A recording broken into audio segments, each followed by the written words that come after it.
Hello students. पिछली video में हमने ग्राम पॉजिटिव बैक्टीरिया और ग्राम नेगेटिव बैक्टीरिया की सेल वॉल के बारे में पढ़ा था। आज हम उनके फंक्शंस के बारे में बताएंगे। ग्राम नेगेटिव और ग्राम पॉजिटिव बैक्टीरिया की सेल मेम्ब्रेन के बारे में बताएंगे। राइबोसोम्स के बारे में, राइबोसोम्स, मीजोसोम्स और उसमें पाए जाने वाले जो बैक्टीरिया के अंदर पाए जाने वाले जो ग्रेन्यूल्स होते हैं, जो उनके बारे में मैं आज आप लोगों को बताऊंगी। तो सबसे पहले फंक्शंस ऑफ सेल वॉल क्या क्या होते हैं। सबसे पहली बात है कि जो बैक्टीरिया की सेल वॉल होती है, पेप्टिडोग्लाइकेन जो है उसमें सेल का संरचनात्मक या स्ट्रक्चरल ढांचा बनाने के काम में आती है। और इसी तरह से जो मैट्रिक्स प्रोटीन भी होती है वो भी कुछ हद तक पेप्टिडोग्लाइकेन की संरचना में भाग लेते हैं। इसके अलावा जो भित्ति आवरण कुछ पदार्थों के विसरण में बाधक स्तर का कार्य करते हैं, मीन्स एक तरह से बैरियर की तरह से काम करते हैं सेल वॉल्स। इसके अलावा जो मैट्रिक्स प्रोटीन होती है वो बैक्टीरियोफेगस के लिए, बैक्टीरियोसिन्स के लिए एक रिसेप्टर साइट का कार्य करती है। इसके अलावा एलपीएस की जो पॉलीसैकेराइड्स चेन होती हैं, उनकी जो ओ एंटीजन पार्श्व श्रृंखलाएं होती हैं, वो ग्राम नेगेटिव बैक्टीरिया की एंटीजेनिक स्पेसिफिसिटी को डिटरमाइन करती हैं, उसका निर्धारण, स्पेसिफिटी का निर्धारण जो है वो उसका करती हैं। नाउ किस तरह की होती है ग्राम नेगेटिव या ग्राम पॉजिटिव बैक्टीरिया की सेल मेम्ब्रेन?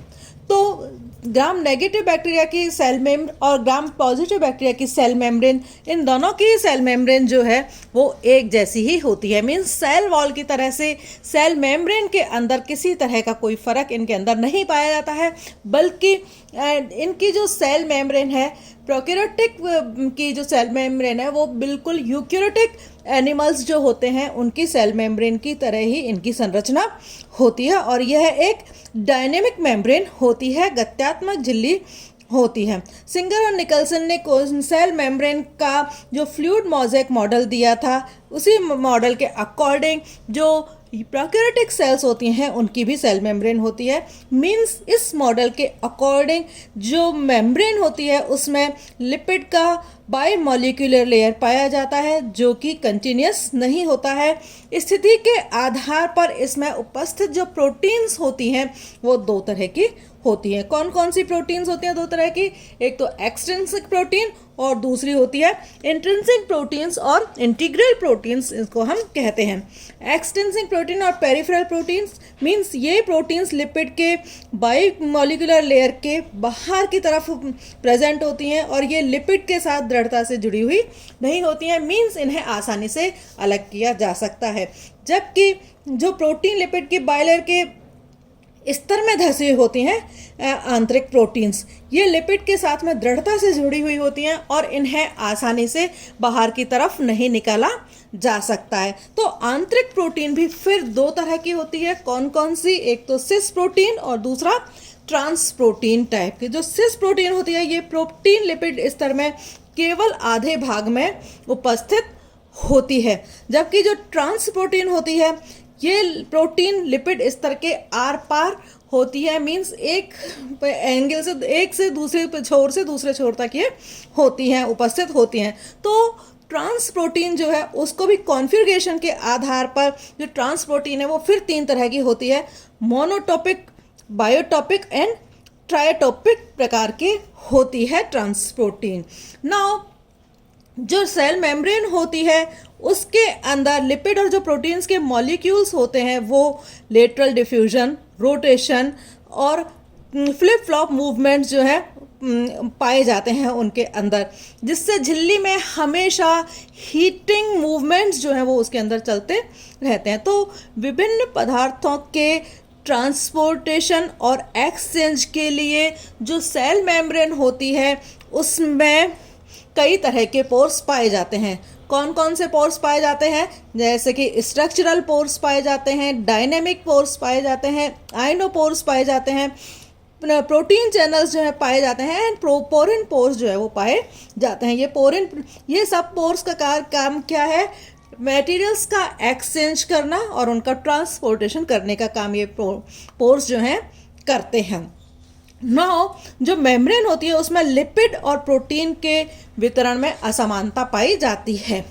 झिल्ली में जो फॉस्फोलिपिड्स होते हैं, ग्लाइकोलिपिड्स होते हैं, ग्लाइकोप्रोटीन्स होते हैं, लिपोप्रोटीन्स होते हैं, कार्बोहाइड्रेट्स और अन्य तरह के जो केमिकल्स हैं वो काफ़ी मात्रा में पाए जाते हैं। नाउ फंक्शंस जो है वो कौन कौन से होते हैं, तो मेन फंक्शन जो है इनका मेम्ब्रेन का है वो है उनका ट्रांसपोर्टेशन का, एक्सचेंज का। तो जो ऑर्गेनिक एंड ऑर्गेनिक सब्सटेंसेस होते हैं उनके ट्रांसपोर्टेशन में जो झिल्ली के अंदर उपस्थित जो डिफरेंट टाइप के जो पोर्स होते हैं वो एवं वाहक अणुओं के द्वारा इनका पोर्स के द्वारा, वाहक अणुओं के द्वारा इनका ट्रांसपोर्टेशन किया जाता है। तो जो मॉलिक्यूल्स हैं उनका ट्रांसपोर्टेशन होता है पोर्स के द्वारा। दूसरा है जो सेल वॉल के कंपोनेंट्स होते हैं जैसे कि पेप्टिडोग्लाइकेन है, टेकोइक एसिड्स हैं, पॉलीसेकेराइड्स हैं, लिपोपॉलीसेकेराइड्स हैं एंड फॉस्फोलिपिड्स हैं।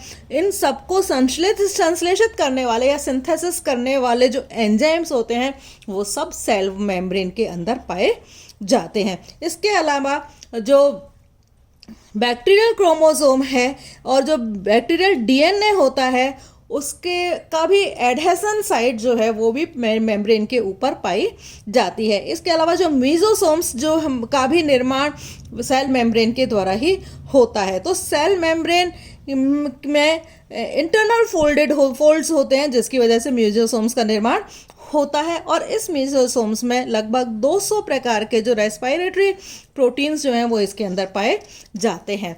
मेम्ब्रेन एक तरह से बैरियर का भी काम करती है जिससे जो cellular components and cell organelles की जो बाहर की तरफ नहीं जा पाते हैं वहीं की वहीं वो रहते हैं। एंड कीमोटैक्सिस कंपोनेंट्स भी इसके अंदर पाए जाते हैं एंड फोटोसिंथेसिस के लिए इनके अंदर फोटोसिंथेटिक कंपोनेंट्स भी सेल वॉल के अंदर पाए जाते हैं। ठीक है, ये संरचना दिखाई दे रही है फ्लूइड मोज़ेक मॉडल की जिसमें प्लाज्मा मेम्ब्रेन दिखाई दे रहा है एंड प्रोटीन्स जो है इंट्रिंसिक प्रोटीन्स दिखाई दे रहे हैं, एंड्रिसिक प्रोटीन दिखाई दे रहे हैं और लिपिड बाईमॉलिक्यूलर लेयर जो है वो इस डायग्राम के अंदर दिखाई दे रही है।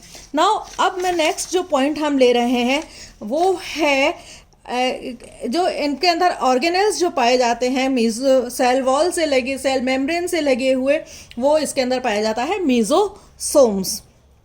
तो जो मीजोसोम्स होता है उसका जो निर्माण है वो सेल मेम्ब्रेन के जो स्थानीय फोल्डिंग्स होती हैं उनके द्वारा होता है। तो ये फोल्डिंग्स जो है वो वेसाइकल की फॉर्म में हो सकती हैं, ट्यूबरकल्स की फॉर्म में हो सकती हैं और लेमिलर वर्ल्स की फॉर्म में ये पाई जा सकती हैं। ये ज़्यादातर जो न्यूक्लियर रीजन होता है, क्षेत्र जो होता है वहाँ पर या सेल का जो डिवीज़न साइट होती है वहाँ पर ये मीजोसोम्स जो है वो पाई जाती हैं। यूकैरियोट्स में मीजोसोम्स नहीं पाई जाती हैं एंड जो लेमिलर्स का निर्माण जो है वेसाइकल्स के द्वारा होता है जो कि लेटरली एक के पास एक में वो प्रेजेंट रहती हैं। तो नाइट्रोबैक्टर, नाइट्रोसोमोनास एंड नाइट्रोकोकस में मीजोसोम्स जो हैं वो लेमिलर वर्ल्स के रूप में पाए जाते हैं एंड क्रोमेटियम और रोडोस्पाइरलियम में जो मीजोसोम्स हैं वो गोलाकार या वेसिकल्स की फॉर्म में ये पाए जाते हैं।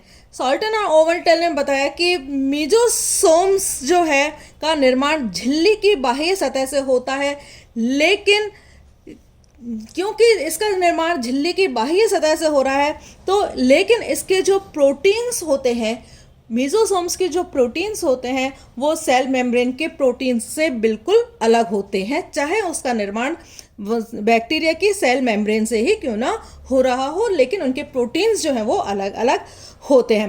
नाउ फंक्शंस जो है, किस तरह के फंक्शंस जो हैं, तो देखो तो ये ज़्यादातर जो मेजोसोम्स हैं उसको हालांकि माइटोकॉन्ड्रिया के एनालॉगस नहीं माना जाता है, लेकिन फिर भी इसमें जो रेस्पिरेटरी एंजाइम्स जो हैं वो प्रेजेंट होते हैं और मेजोसोम्स की जो वेसाइकल्स होती हैं उनमें इलेक्ट्रॉन ट्रांसपोर्ट सिस्टम के घटक या तो अनुपस्थित होते हैं या फिर बहुत कम मात्रा में ये प्रेजेंट भी हो सकते हैं। तो मेजोसोम्स में प्लाज्मा मेम्ब्रेन के कुछ कंपोनेंट्स का भी निर्माण होता है। इसके अलावा मेजोसोम्स जो है सेल्स के जो बाइनरी फिजन के समय जो सेप्टास जो बनते हैं उनके निर्माण में सहायक होती है, पट के निर्माण में सहायक होती है। एंड सेल वॉल में जो डीएनए का वितरण करने का काम होता है वो भी मेसोसोम्स की सहायता से ही होता है। और मेसोसोम्स की सहायता से ही जो सेल मेम्ब्रेन की जो सरफेस एरिया है वो बढ़ जाता है, जिससे कि जो पदार्थ होते हैं उनको एब्जॉर्ब करने में आसानी मिलती है, सहायता मिलती है। Thank you.